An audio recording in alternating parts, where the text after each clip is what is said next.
నీలా యవ్వనంలో ఉన్న యోసేపు బ్రతుకు పద చూద్దాం. లేవా నిన్ను తడిమే తలపులెన్నో తనకు ప్రియనేస్తం. వయసులోన ఉన్న తనకు వెంట పడితే నాడు పడతి పడక కోరుకోని పరిశుద్ధుడే అతనురా.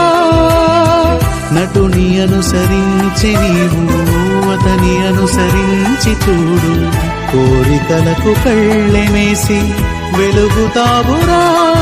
ఇది లోకం నేర్పని జ్ఞానం, నీ దేవుడు నేర్పిన పాఠమురా. ఇది తెలియని తొలి రాగం, మది కోరిన మధురాగం. అసలేంటో తెలియని ఆలోచనలతో సహవాసం. పసి వయసున తొలి కావ్యం, ప్రతి పలుకొక ప్రియ రాగం. ప్రతిదానిని ప్రేమని భ్రమపడి